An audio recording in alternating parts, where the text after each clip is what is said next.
Hello, I'm your host, Leonard Duncan. Welcome to a new episode of ATV-TALK, a motorsports podcast.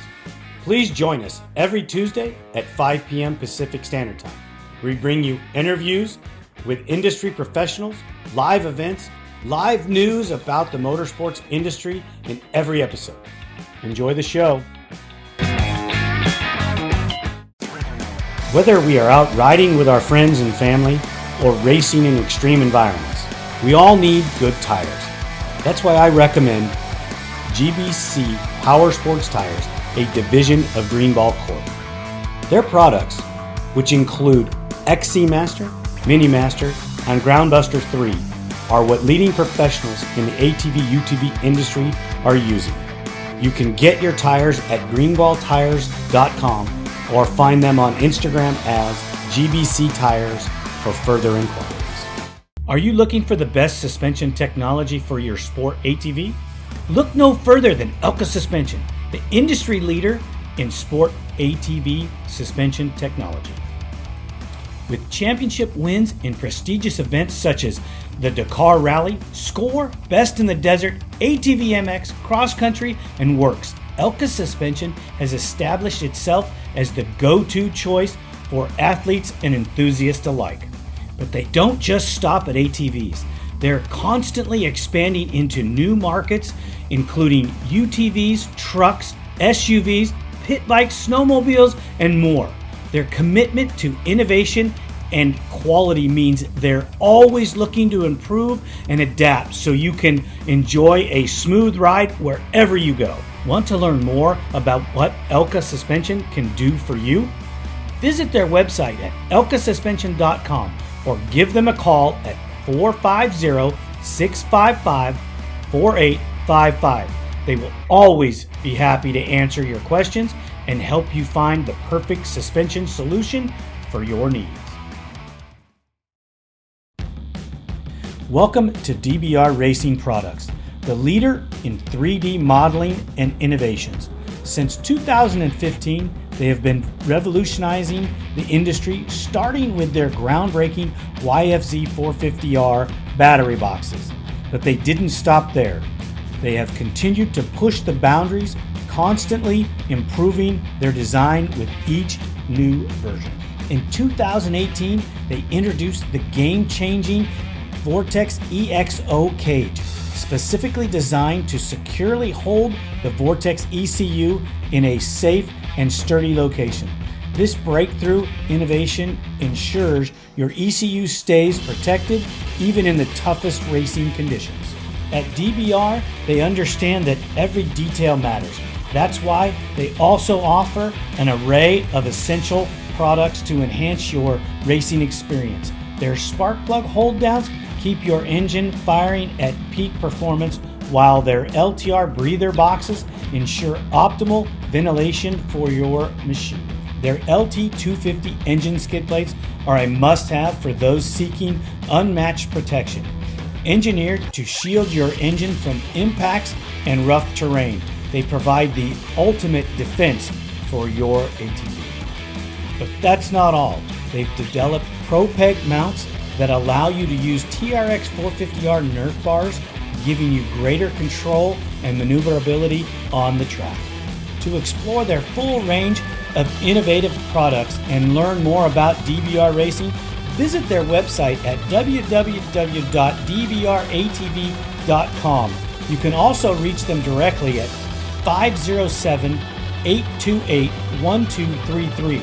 Their knowledgeable team is ready to assist you with any questions or inquiries. DBR Racing Products, where innovation meets performance. Unleash the power within you. Alex Ortiz, welcome to ATV Talk. How are you, man? Doing good, Leonard. How are you? I'm doing awesome. Thank you for asking. So I want to get this portion out of the way before we really get in depth to talk about who Alex Ortiz is. You had a little mishap at the last works race, or was it the last works race, or did we miss it? The last works race. How's all that developing, and how are you? It's going all right. There's the infamous triple that everyone was crashing on at Cedar, and I happened to crash on the tiny double after it. I was out there just to practice and have fun and spend some times with the racing family.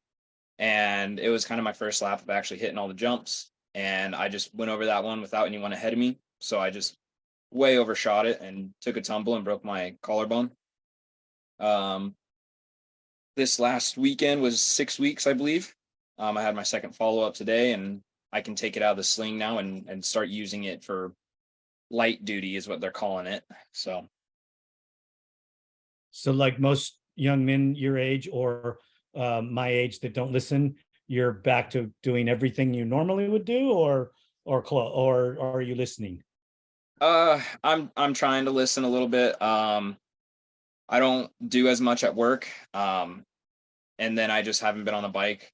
I haven't been on the bikes at all. We're trying to get them fixed up a little bit right now. I'm in the middle of building a new bike and getting my old works bike kind of back up to shape. So not a lot of riding or anything too crazy right now. Well, that's good. Listen to your doctors. You're young and you have a long career ahead of you if you choose, so that you should make sure that you don't do anything to shorten it or slow it down. Yeah, I mean, that was kind of the big thing is, I gotta now I'm in the position where I have to pay bills and I don't just race to race, but I actually have to pay to race. So trying to get healthy again so I can work is kind of important now. Correct. I understand that. I understand that, brother, more than you could imagine. Um, just to get on the right page with everyone when they find out who you are. Um, Alex Ortiz has been around the World Off-Road Championship Series for a long, long time. You raced at a very young age. Let's go back in time. How did you guys find the Work Series? It's actually really interesting. I moved out to a small town with my family when I was going into first grade, and it just so happened that the animal Josh Fredericks was our next door neighbor, and it doesn't take long after that when you have dad who's interested in off road and had rode three wheelers and dirt bikes and banshees and stuff growing up, and so having someone like Josh right next door and endless miles of roads and dirt roads and washes to ride where we lived, it didn't take but a year and we had a bike, and I think we were at our first works race. What year was that? Just to let everybody understand. I was turning 10, so I believe that was 2009. Wow, 2008 or 2009. So it's a while ago. yeah, yeah. 15 years now. So And you got a bike, you went out to Works, and you started racing Works. yeah, we ended up again, Josh being on the Can-Am team at the time. I think he actually just got started with the Can-Am team when we got into it. Um, we picked up the DS90X, which at the time looked like the coolest bike around. It looked like it had the best suspension. It would be the fastest. And I went out and raced Mesquite and raced for last place. Um, it was just a four-stroke trail bike that they put some fancy parts on from the factory that made it look really cool. And it was a lot of fun for me at that age to go rip, or at least think I was ripping. Um, but when you put it next to the Apex and the DRRs that were out at the time, it was the four-stroke motor just didn't hold a flame to the two strokes at the time. Right. Those Some of those Apexes and DRRs were pretty high tech for a small young quad, for Yeah, a youth rider like that. yeah, exactly. It was definitely eye-opening. Um, Kind of interesting. I remember my dad picked me up from school and we went for Friday practice, and I was just bummed out. I was so bummed because everyone was blowing past me and everything. It was my first race. I didn't know what to expect. It was first time even being on a track around other kids on other bikes even. So I didn't know what to expect. And so just having everyone blow past me was kind of disheartening. But again, I didn't know. I didn't know anything of it. And I'd only trail ridden basically with my family before. Um, but come that Saturday morning when we went out and we actually did the youth race, none of that mattered. None of it ever mattered. It was just actually being out there and having fun and doing it with other people. So it's interesting to see, to kind of reflect on that. I think it's kind of funny. Yeah, and you developed from there, because I know that I had spoken with you on Raptor 250 at one point in your career, and um, uh, we were at Washington, Utah. Yeah. Cedar. Yep, Cedar. No, it wasn't Cedar. It was the by the lake. Oh, Sand Hollow. Yeah, Sand Hollow. I mean, that Yep. was for some reason I couldn't think of Sand Hollow, but I knew it was Washington. Yeah, Yeah. it's super close. Uh, yeah, that I remember talking to you and your dad there, and we had ran across each other multiple times before then, but I don't know why I remember that conversation so well, but I can remember it like it was yesterday. Yeah. I mean, those races, I'm actually really kind of bummed that they don't do them anymore, because they were so wildly different from any other works race, or probably really any other race that we kind of get on the West Coast at all, just because of the rock and full dune mixture is just something completely different than everywhere else. They threw a lot of people on the ground that weren't used to riding in the soft sand with Yeah. rocks underneath.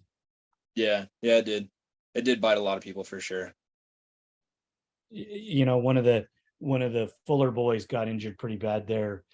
Um, I don't exactly even know how he got cut the back of his throat somehow through one of the jumps. I remember this. I remember a portion of the story. I just don't remember the whole thing, but it was Gotcha. pretty brutal. Yeah, I mean, the Razorbacks were definitely getting people there. The Witch's Eyes, I know that those were all a problem. I think I only rode the big track once. It was the first year when it was like the 16-mile loop, I think. I was running, it was either 3 or 4 races a weekend, and only one of ours was with other adult classes. And so I only got to do the big loop, I think one of those races, and it seemed endless. I think the Raptors only did 2, maybe 3 laps for that hour race. Well, yeah, dude, you're taking them out there. I can't believe you guys didn't have to stop for gas every lap.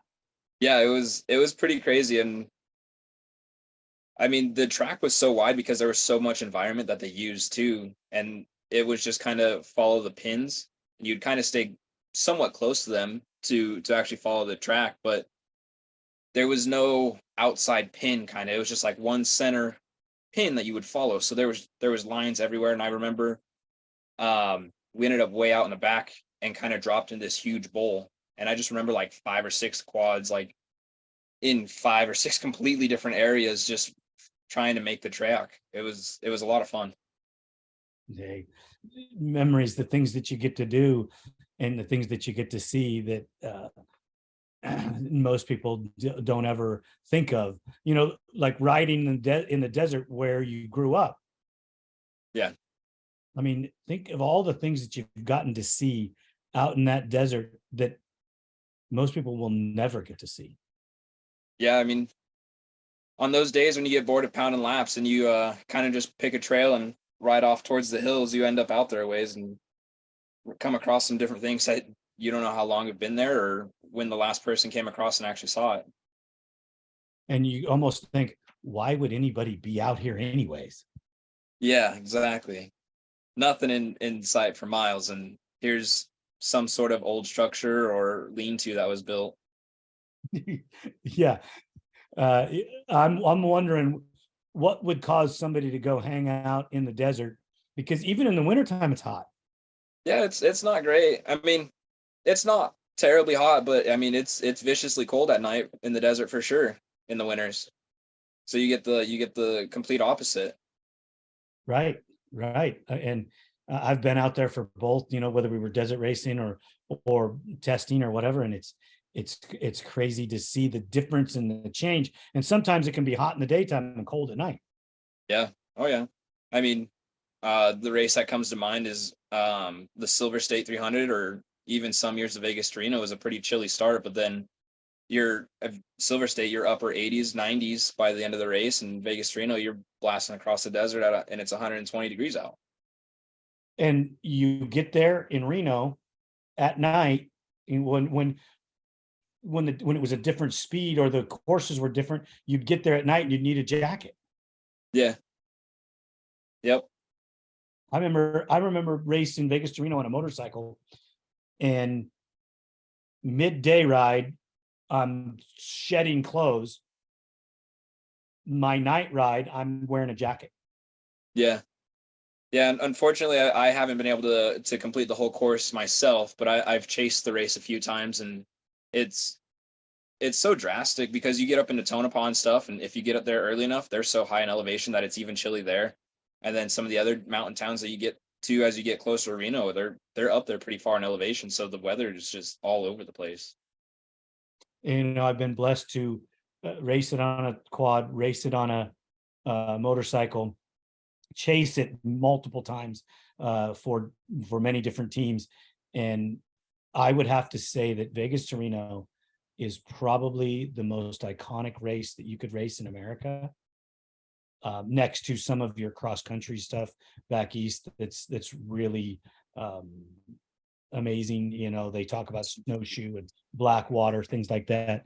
And then Yeah. you match it to Rendezvous in France. Dude, those are like, I've got to race two of the greatest races ever. I mean, Yeah. it's, Yeah, it's pretty crazy. When you start thinking about the undertaking, not just actually being there and racing, but like all of the puzzle pieces that come together to make that one event. I mean, I remember when my dad was racing the Vegas to Reno. I mean, it was as soon as the Silver State was done, they were planning and prepping and getting the bike ready, getting chase trucks ready, getting people in order, hotels, rooms, um, everything down to waters in the cooler and sandwiches made the night before, so we had food while we were chasing it. It's there's so much involved with it besides actually just racing. oh, That makes events so iconic. and you can't do it by yourself. Not You at all. it's a huge team effort. And with the effort that the people behind the scenes that nobody ever talks about, the people that actually get you something to eat or get you something to drink, because you're so focused on monitoring times or checking mile markers or whatever it is that your job is in between pit stops. Yeah, a phenomenal, it's a phenomenal thing. And you really, the hats off go to the people behind it that keep us all functioning. Oh, of You know, course. I mean, my mom and dad, I am the Silver State 300 on a Raptor 250, and I want to say like pit 6, 7. Um, my skid plate on my swing arm was coming off, and so they kind of pulled me off the bike, tipped the bike up on its side, and we're working on it. And I kind of remember just zoning out, watching them, just kind of like waiting. I mean, you're racing, so you're trying to go, you're trying to go, you're trying to go. And my mom just kind of like grabbed my arm and made sure I had a water in my hand, made sure I ate a couple bites of food because we're 250 miles into the race or so at that point, and I'm 13, 14 years old doing it on a Raptor 250. I needed her in that instance to go, you need to do this and not focus on that for a second. And like you're saying, it's hats off to them for not only getting us to the finish, but making sure we're okay along the way. yeah, and there's so much of that is forgotten. It brings up this point. So where you are in your career now versus all that racing that you did when your dad was in charge of it and took care of it, how much different do you look at him now based on the way you did then? I was very fortunate with my parents. They made sure we were a part of how everything went together. So what I mean by that is they made sure they didn't hide the sacrifice, they didn't hide the work that they put in. So when I got to this stage and it was my turn to put in the work and earn the money and work on the bike and everything, it I knew what I had to do because they had shown me, but I definitely do appreciate all the work that they did for the years that they did it too. And I mean, I raced from when I was 10 to when I was 17, and they hammered it out 7 years straight, and it's the amount that they sacrificed for me to be able to race for that long it's untouchable. The development in the machines, the cost, the time spent, and your dad was the fire captain when he retired. Yeah, he was a captain for Clark County Fire. Yes, that's a job that it takes its own time with the schooling that he had to go through and the things that he had to do even through all that. Yeah, So he's a busy guy. yeah. I mean, he worked at the busiest station in the nation for many of those years that we were racing, and I mean, 30 calls a day, and most being at night. So sleepless nights, come home, and he would work on the bike while I was at school, or he would load the trailer after a sleepless night. And then as soon as I got home from work, he was driving to the race. And I can't thank them enough for how much they did for me to be able to do this. Yeah, it just changes the perspective a little bit of what goes on behind the scenes that we were just talking about with the team effort, and the family effort. And you see that in motocross, you see it in works, you see it in the cross country, where the moms and dads are putting forth so much effort to get their children to the starting line. Yeah, yeah. And it's the effort they put in that made me who I am today. They led by such a great example that I'm able to do what I do today still too. No, I really enjoy talking with your dad. He's a lot of fun, and the conversation's not just about ATVs. He's got such a broad knowledge of so many different things that we can talk about nothing related to ATVs or everything related to ATVs. Yeah, I mean, yeah, he being in the fire department, he gets a little taste of everything for sure, and so it makes it really easy to talk to him about a little bit of everything, Right and on. really not run out of things to talk about. Yeah, I mean, every once in a while he'll call me up on the phone and I'll freaking see that, and if I can, I answer every time because I know it's going to be a good conversation. Yeah, yeah, I really do appreciate my dad, my Wow. parents. He's a good dude. Well, they're both good. I don't talk to your mom, obviously, but a very few brief times. But mostly your dad. But Yeah, that brings me to, you were racing when you were 17. You were developing into the pro-am. You had made a name for yourself. Talk a little bit about that right before you took a break. kind of vanished, huh? Yeah, it was actually a lot of fun stepping up into that pro-am level. We did 2 years, one on the Honda, and then the second year we ended up picking up a couple of Josh's bikes, and we really gave the Can-Ams a good go. Um, you know, it's hard to gauge everything like when you're first coming up, especially off the 250s to the 450s. It's such a huge difference. Um, we had pretty solid success on the 250s, and we were looking to kind of continue that going into the 450s, but we had no idea again. Um, so I think my first race on the 450 in the pro am class was at Taft, and I don't remember how I did in Open A, but I know in pro am I ended up third behind I believe it was Sloan and David Flores, and to come out, and we had a good amount of time on the 450s, but again, no real track time. And to come out and land on the box in pro-am for our first race was pretty eye-opening. It meant that we had potential, but still a lot of work to do. And yeah, that season was a lot of fun learning. Bunch of good battles with Mike and David and Matt Hancock. One of my favorite ones was Ridgecrest. Me and Mike we were on rails, man. I was on his rear tires the whole way, and just chasing each other for the first half of the race. And then I made a mistake in the pits and just lost a bunch of time. But that was a lot of fun. And then the next year we brought the Can-Ams in. Just so happened to work out that Josh had two bikes that he was kind of sort of looking to get rid of, and we were looking for something a little different and also to kind of support him still. And it worked out with Doug Roll and Elka, and we were able to get some Walsh arms, and we had a sweet setup going. And it's just one of those things where it was a new bike and a new program, and just little things kept biting us. Some kind of off the wall things where even Josh is like, I rode those bikes for 10 years and I never had that problem. I kind of a 1 in a million chances that it ended up happening, but I mean, that's part of racing too. So lots of learning and developing those 2 years.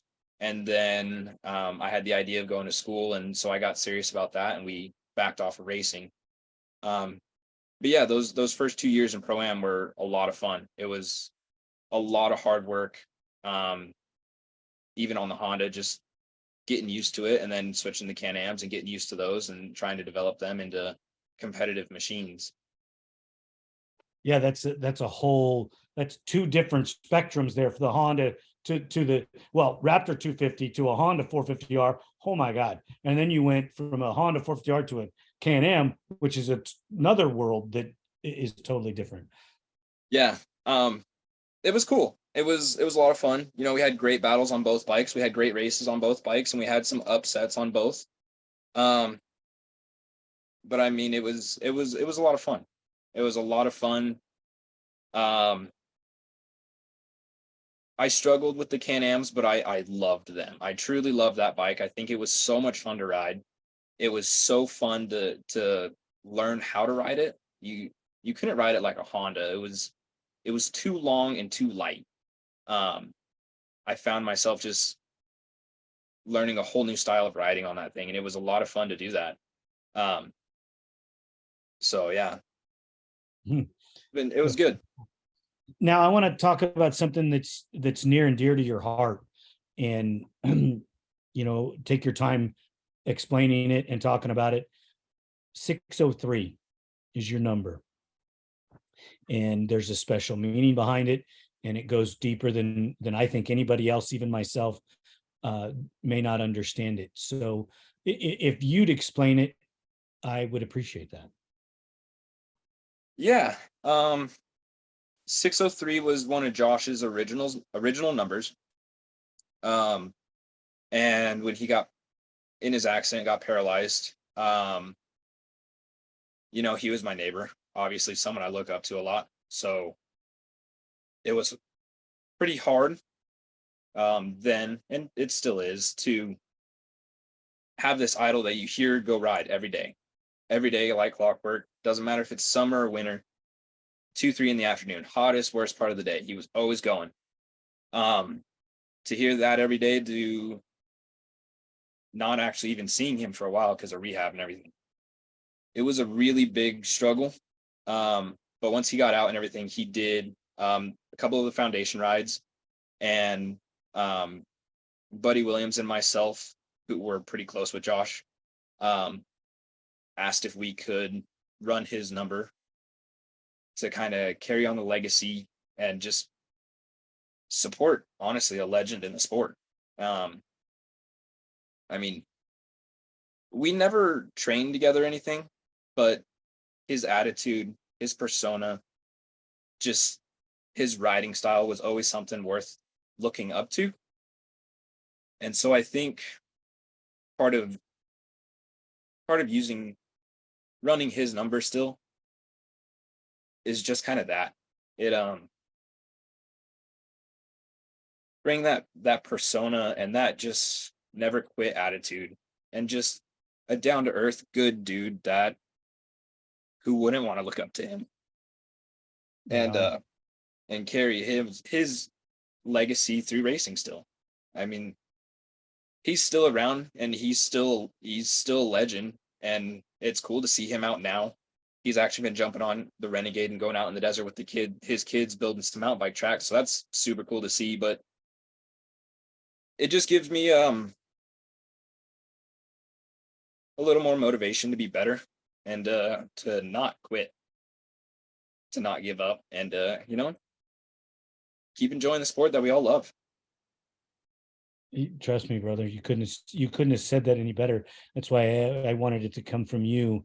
I know that you and I years ago had a little brief conversation about it, um, and I know that uh, when Josh Fredericks puts his mark on you, it never goes away. And I was in the opposite camp. I was with Doug Eichner, and we were going head to head with Josh constantly. And Yeah. there was never, for me, there was never any bad blood. I know Doug and Josh had a little bit of ruffles a few times, but for the most part, they honestly, I believe, think the world of each other as far as competitors go.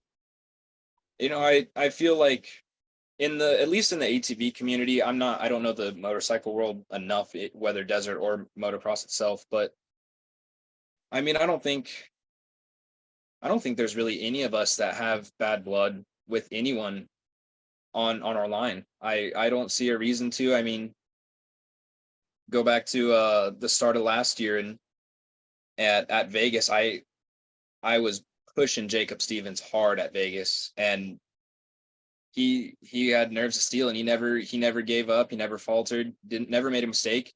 And at the end of the race, I went up and I was like, "Hey man, racing's racing. Sorry for bumping, but you rode a hell of a race, and I'm super stoked for you and getting your finish." And I feel like we're all kind of like that. And I mean, even you look at Bo now, like who doesn't look up to him? And I'm sure when he first came to the ATV side, it was the same for him. He looked up to these guys as not only as like friends and people to learn from, but as fierce competitors that in a kind way we all want to beat. So I don't think if there is bad blood, it doesn't last long with the ATV guys.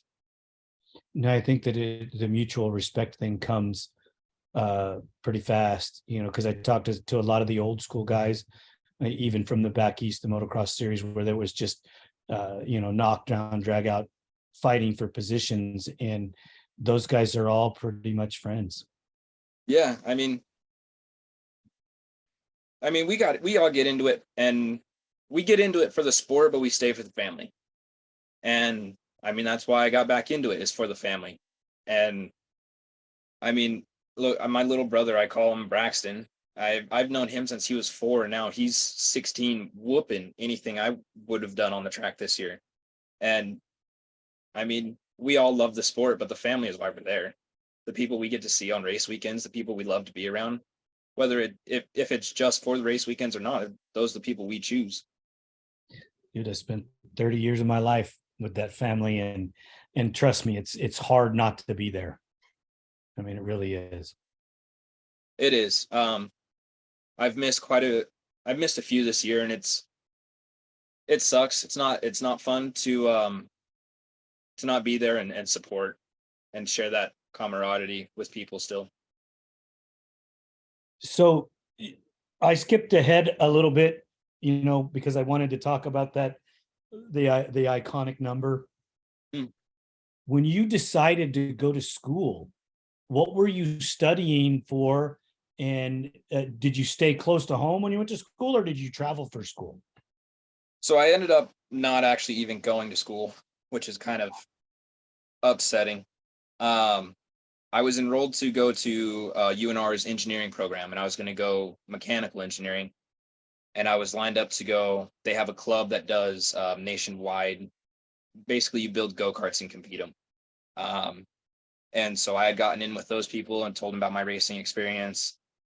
And between that and going into mechanical engineering, it was looking really promising. But right out of high school, I went and started working, and I ended up working at a ATV tour company that did tours down to the Colorado River on the Arizona side. And I quickly realized that it wasn't my time for school. Um, so I told my parents that I didn't want to waste their money, and I'd rather them put it towards something else that would be more helpful to them at the time.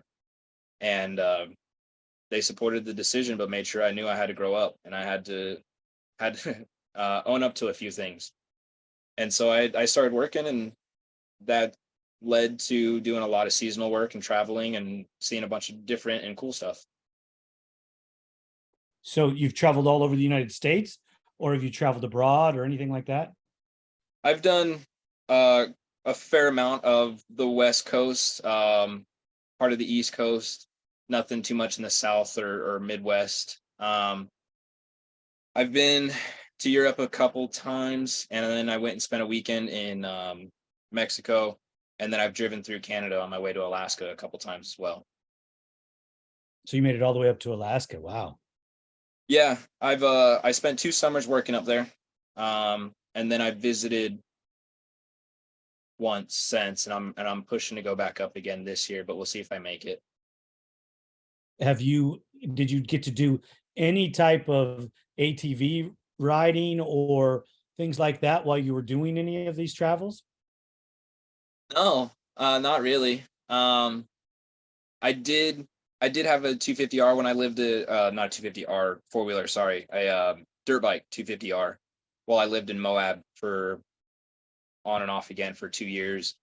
And then I think it was the second year I was in Alaska. The owner of the lodge that I worked for, he had an XR200, XR250, something like that, and he'd let me go poke around on the trails once in a while. So no, I didn't get a lot of ATV action, off-road action really. Learned how to fish, learned how to fly fish, and just got into being out in nature in a much slower way. Yeah, I can bet.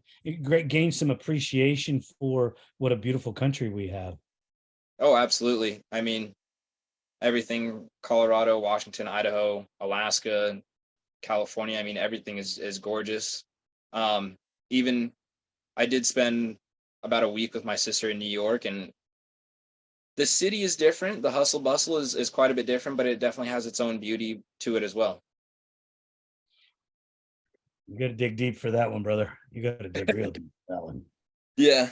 Um, yeah, and then my family spent 2 weeks in Ireland and then a week in London. I went back to a different part of England a few years ago. And then here in August, I'm spending a few days in Ireland, a few days in England, and then trying to hit Amsterdam, maybe Brussels and Paris here in August. So That's pretty cool stuff right there. You yeah, know, I've only got to go to Europe on what you might call a vacation one time, and it was totally different as a tourist versus when I'm going there to work. yeah, it is similar but drastically different from what we're used to. Well, when I'd go to work, I mean, if we're going to Europe to race, I spend time in a dreary, dark workshop, and it's not bright and lit like it is over here. Yeah, Uh, then you go out to a track, and some of these tracks that you get to use are not used all the time. So you're doing a little bit of weed working, to make it so that the rider can ride the course, and you're off in the middle of nowhere, and you don't have the same tools. You don't have the same. It's just not the same, flows And off. You're not in your space with your flow. well, when you're in America, you have, dude, I can turn around and grab an extra part, or I can run down to a hardware store and buy something I need. It's Yeah, not, you can get a lot of the stuff that you need, but it's not the same. yeah, You can just turn around and grab it, yep, you yeah, know. that's true. And a lot of people don't realize that we are so blessed here because you have such an abundance of everything at your Everything all the time. Yep, all the time right there. I mean, you want for nothing. Yeah, I mean, I've been in areas in the world where if you don't have it on you, you ain't getting it. yeah, And when you didn't have a bottle of water, you didn't have any water. yeah, So I just wish that anybody that wants to talk about the country, go travel. When you get back, I mean, don't go to the tourist don't go to be a tourist. Go travel the world in areas that aren't tourist attractions, and you'll have a whole different perspective of the country you live in. Oh, for sure. Yep. I mean, my wife's from Mexico, and we get to go to the cities, and she knows all the ins and outs. So I'm totally cheating. I got a tour guide. When you have a tour guide, how is it tough? It's Yeah. not. It's amazing. The culture down there, I love it. The Mhm. food it's Yeah. but when you have a tour guide, it's cheating. Yeah. Yeah, just a little bit. But that's awesome that you got to travel. We'll get back on track here. So you've done the work all around the western parts of the states, and it sounds like you did some pretty interesting stuff. What brought you back to racing? Well, at the time I was living with the Gross family, and that was Braxton's last year on the 250s, and so they were nice enough to let me romp around one of their 450s while Braxton was out practicing, and just kind of got back in the flow of it. And just so happened to time out that we were down there long enough to be around for the Glen Helen round that year, and I just borrowed Kyle's bike and went and put it on the podium in Open A and Pro Am. So it was a lot of fun, and it just, once you step back into the world, it's hard to step out of it. Right. So Right. It's got its hooks back in you, huh? yeah, and it they hooked deep because it led into a chain reaction of buying a bike and then building the bike, and then my dad picked up a second bike and used it for parts right away, and we've just been continuing that cycle of fix and replace and test since. So How old are you now? 25. So you're still relatively young. Yeah. Yep. What are you doing for work? I mean, what is the work that you do? And do you guys still live in Moab? My parents are in Moapa. Papa? Yeah, Papa? they're an hour north of Vegas. They've been there since I was 8. I'm in St. George most of the time now. I do industrial maintenance up here. So basically, I work for a giant laundromat. We do all the linen for hotels and hospitals in the area, and I just make sure the machines keep running throughout the day. So you're you're technically working on machines to keep them running, not doing the uh, Production. production work of it. Yep. So technically, you're kind of a tech guy or a mechanic for these machines. Yep. That's exactly it. Really? So, yep. And So no I schooling? just Pardon, no schooling for that? Just went into no, working on it? no. I actually I kind of got lucky. My ex actually got me the job. She was working there, running the machines, and was friends with the chief maintenance guy. And I was looking to get out of what I was doing, and they needed some help, and so they kind of took a big leap on me and brought me in, and because of racing and doing as much as I have to learn and adapt quickly, and that's what I did, and it's worked out so far. And are you liking that position so far?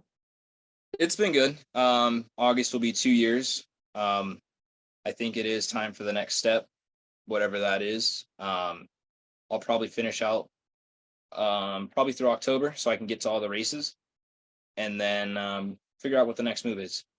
Not sure exactly what or where, but Alaska's been calling my name again, and just some different scenery, I think, is time. Well, that's going to change your race program a little, but I'm sure that you'll figure that out if racing is what you want to come back and do.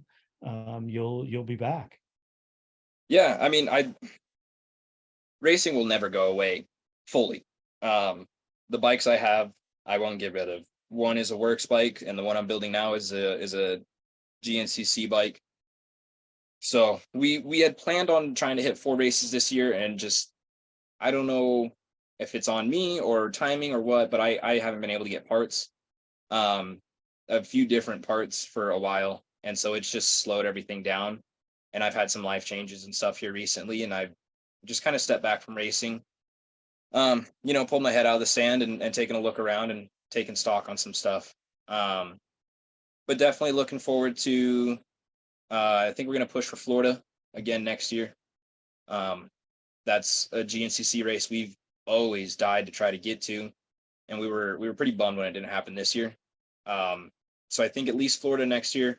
I'll probably hit the last 3 races in works this year, just practice and pro practice on Saturday. I'm there to support the kid and the other guys out there riding. So, but I think that's what racing kind of holds for me now. And then right now I have this crazy idea of getting my pilot's license and owning a plane. So switch one form of expensive hobby for another. Yeah, buddy. Oh man. That's true. You'll need 2 jobs to take care of that plane. Oh, at a minimum 2 jobs. That's there's a lot of guys that race ATVs that fly planes, and I don't see the correlation in it.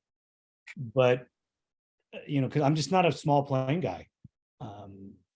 They're different, but after being in Alaska and being remote in Alaska and using those small planes, it's hard to beat. It's almost like racing. And I've never actually flown the plane myself or even sat in one of the seats to fly. But it's just a whole nother perspective on the world, and the places you can get is pretty crazy and a new form of adventure. Well, Joe Bird is a pilot and flies, and I didn't know this at the time, but Joe Bird and Doug Gus were flying to the races back at the end, closer to the end of their careers. Really? Yeah, when Joe would have the rig there, or somebody would drive it for him, he could fly. And Doug Gus rode for Suzuki, so his stuff was already there, and he would just fly in, race, and fly out. Yeah, I think the weird part with me though is I also like to jump out of them. I want to get skydive certified too and do some skydiving. No, thank you. Yeah. Yeah, I've only done that once too, and it's one of the coolest experiences too. You think you get a rush from racing, just wait till you're jumping out of a plane. I don't have wings. I don't have the ability to fly, and jumping out of a perfectly good airplane does not sound fun to me at all. I knew a young lady that worked for one of the other ATV companies, and she was out hanging out with us one year, and down there at Elsinore, and she said, "Hey, I want to jump. Can you guys drop me off here?" And we were like, "Sure." And we dropped her off. She jumped and found her way back to where we were at, and everybody was like, did you like that? And yeah, I do it all the time. It's great. Like, you're nuts. It's a lot of fun. I mean, I'm speaking off of one-time experience, but I would love to do it again and actually get certified. Yeah, it's just part of the experiences of life and getting to taste a little bit of everything. Well, a famous racer back in the 70s and 60s, 70s, and 80s. I don't remember exactly when he retired. He was a flat track motorcycle racer, and he rode a 2-stroke 750 on the flat track. Only guy that could master it. There was another guy that rode at the same time, but as he transferred into road racing, and this is on any Sunday, you can watch the movie and see it. And he talks about falling off of the thing in Japan in the rain and sliding up in front of the grandstands and, jumping up and screaming about how awesome it was to do this. And he said his biggest fear is scuba diving. He's scared to death of it, and to me, I've gotten to scuba dive a few times, and no, I'm not certified, but I think it's freaking incredible. It's weird because I I'm not super stoked on water myself. I love to fish, and I've gone deep sea fishing a couple times, but scuba diving is one of the things that's on my list to do too, and actually really explore that. But man, the water is a scary thing for me too. I'm deathly afraid of sharks. So I got to do a dive, a 2 tank dive in Hawaii, and the instructor is telling me, he says, okay, we're going to dive this wall, but our back is going to be to open water, and that's dangerous. So you have to, every so many minutes or every so often, we need to turn around and check our environment, because a shark or a bigger fish can come out of nowhere way faster Yeah, than you can imagine. yeah, yeah. That darkness in that deep water it's a lot closer than you think. We were very fortunate. It was this bright, sunny day. The water, the visibility was incredible. I don't know Good. what the distance was, but you could see a long ways off. There were no big fish. The only things that we saw were on the wall of this resort that we were diving in, the multicolored little eels and some seahorses, some little That's turtles, cool. even some big ones. And at the corner of this thing, there was a defect in the way they poured the concrete. So it never came together and joined correctly. So there was a giant hole. And I don't know if it was drainage or a mistake or what, but the guy motioned me to swim closer. And then as I'm green, I don't know nothing. I'm Yeah. swimming in there, and he grabs me and stops me, and then shows me the shadow. And if the shadow was half the size, because the shadow is always bigger, Mhm. if the eel was half the size of the shadow, it would have been big enough to take my hand off. Really, that's a big And deal. yeah, I didn't see the eel itself. I only saw the shadow. Wow. And we backed out of there, and he said we were super lucky that it didn't come out after us for whatever reason. Hmm.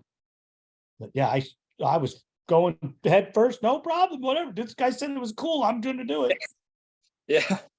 Uh, I really enjoyed that. As far as like I said, I'm deathly afraid of sharks, but uh, I still would love to experience that. But I don't want to. I don't want to. I don't want to swim with great whites or Yeah. anything. Yeah. Yeah. Kind of.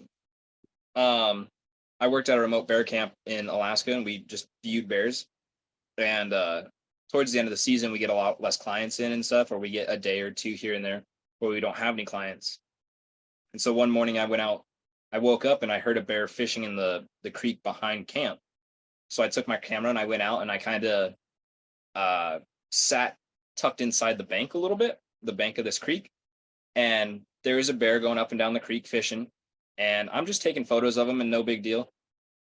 And I take this photo, and this bear's head is huge, huge, like in the view of the camera. And I know I'm zoomed in, but I'm like, I don't know, that bear seemed really close. And I just kind of lower the camera and poke my head up above the grass a little bit, and this bear's 10 feet away from me. And it kind of adds to that same sort of feeling of, you don't, I mean, I know how to act in that area because that was my second year and I knew what was going on, but I was so into taking the photos that I just kind of spaced of what my actual awareness was around me. And so just like you swimming into a hole with an eel, I'm tucked into a corner and there's a bear walking towards me. So it was fun, interesting experiences that are fun to look back on, but man, definitely got lucky. Have you seen the video of those Alaskan fishermen sitting in their lawn chairs fishing, and the bear walks up and Mhm. sits down next to him, Yeah. and just like no big deal? Mhm. Didn't hurt anybody, didn't do anything, looked around and walked off. Yeah. There's actually been a couple videos posted recently that came from um the camp that I used to work at, and it's some pretty good bear fights actually. And they're no more than 20 yards off, and these two boars are going at it. And in a lot of the time when the bears are like that, it's because there's food around that they don't have to feel pressure from us. So that's why we're there and able to do that. But it's such a surreal feeling when you're that close to a bear, even when you're in the big groups and you have a bear that's 20 yards off of you guys. I mean, it's still surreal because you're always told to push them off, be afraid of them, they're dangerous, and then you get into their environment and you let them enjoy their environment, and it's very interesting to see. Yeah, but I mean, they are dangerous because they're so strong and so Oh, no powerful. doubt. No doubt, especially. And let me clarify that that area that we were in is a very special area where the bears can act that way, and it's not like that everywhere. So don't take my word saying you can go sit 10 feet away from a bear and be fine. That's not what I'm saying, but it's that area is special. I bet it is. I had a friend of mine that worked at SeaWorld, and they have polar bears. And the polar bear enclosure is this massive aluminum gates, and the way they're anchored and bolted in and built into the facility. And you're thinking nothing could destroy this. And he said if the bear knew it could rip that Oh yeah. massive aluminum gate, the two gates that would separate you from the bear. The first one was your safety defense, and then your second one, he said he could walk through those like they're not even there, and the bear doesn't realize it's that strong. Yeah. Yeah, they're phenomenal creatures, especially polar bears. And there's people that do polar bear viewing, but I think they're a little bit on the crazy spectrum there for sure. Yeah, Because because they're don't out they on. everything is But food? I don't know how it works with polar bears. I don't. Um, but as far as I know, they're out on basically the snow flats with the polar bears and just watch them walk around. And I don't know how the interaction works to them. I've never done it myself, but it's definitely a little spooky because I mean a small polar bear is 12 foot tall. Yeah. That's a huge animal. Yeah, the female at SeaWorld was 17 feet. Yeah, they're massive. It's so crazy to think of how big they actually are. Yeah, I'm 5 foot nothing, maybe Yeah, 5'9", maybe 5'10" on a good day, and yeah. 17 foot. Yeah, no, no, thank you. No, I'm good. no. That's I'll like stay going. in. I'll stay in the truck and watch them with binos for sure. That's like going and messing with freaking moose. Yeah. At least moose, you can kind of dance around the tree until they get bored. But bears don't get bored, and if you catch the wrong moose, you're in for some trouble too. Oh yeah, you know. I'm not gonna go moose hunting anytime soon. That's for sure.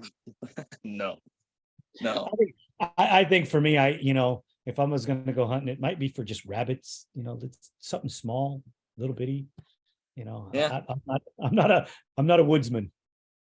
no. Bunnies are pretty safe. I haven't heard of too many vicious bunny attacks. So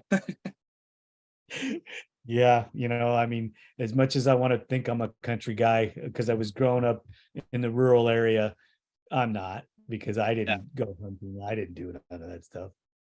no. I think it's fascinating, and I'd love to do it someday. But I definitely need a guide or a good buddy that knows what they're doing before I do it on my own. Right on, brother. Right on. Alex, it did take us a long time to do this, and I am so glad that you carved out some time for me. I appreciate it. I think the world of you and your family, and I really appreciate you having the faith in me to have you tell your story on my platform. Hey, I'm sorry it took so long, and I appreciate you doing this for the industry. And it's like I said, it's guys like you that are top notch and always trying to promote and be better for themselves and for the industry is what keeps us in it, and it keeps us trying to do the same. So thank you, and thank your podcast for pushing our word. Well, I appreciate you saying those kind things about what we're doing, because it's all for you guys. I've got to enjoy an amazing career in the ATV world, and I love the sport, and being able to have an outlet so that we can tell the story. It's so important to me, because for so long, no stories were being told. Nothing was getting out. Nobody was talking about the industry. And I think that we're having fans that don't ride ATVs, listen to the shows, or see some of the video stuff that we produce, and they're becoming fans that don't ride. Yeah. Yeah, that was another big thing that got me back into riding and riding in general. Is I was sitting in Alaska one day and I came across a motorcycle podcast one day, and it was mostly about Supercross, but just hearing the talk again, it gets you back in the mindset, it gets you back into that groove, and it's really cool to see the ATV side really start to come up and get that recognition in the online world as well. I think the sport's going to grow. The youngsters, there are a lot of young people coming up. The development, I know that we're basically a 1-450 industry right now. I think it's going to change. I really believe it in my heart. I hope so. I would truly love to see sport quads grow again. There was a lot of companies that were on the cusp of the right thing. They just had to dial it in a little bit better. Can-Am, Suzuki, Honda, they were all heading in the right direction. It just wasn't quite there yet, and they needed another year or two, and it just fell short. So I would love to see some competition come up for sure. Yeah, I would too. And we'll see. Maybe Honda's going to do something. Maybe another manufacturer is going to do something. We'll still see some things. I think in the future. I'm not exactly sure where in the future, but I see it coming. Yeah, and I don't have a lot of an online presence anymore, but hopefully as I'm scrolling through, at some point I'll see something pop up and hoot and holler for some real forward progress in the industry. Well, as long as the non-factory companies, the independents, are out there doing their thing, which we've supported the industry from the very beginning, I think that the aftermarkets are going to always keep it going. Absolutely. And hats off to Yamaha for what they're doing for the sport right now. Yeah, I mean, love to see that they are pushing and they actually do quite a bit. They don't just have the quad, they actually do stuff and promote and push more of it than just have the quad for people to buy. So it's cool to see, and again, hats off to them. Yeah, exactly. Well, brother, make sure you say hello to the family for me, and again, thank you for your time. You get yourself well. If you wouldn't mind, keeping me abreast of that, just send me some text messages on how your development is going, and if you ever need anything, please reach out to us immediately. The team here at ATV-TALK would love your feedback. Please email us at hello@atvtalkpodcast.com.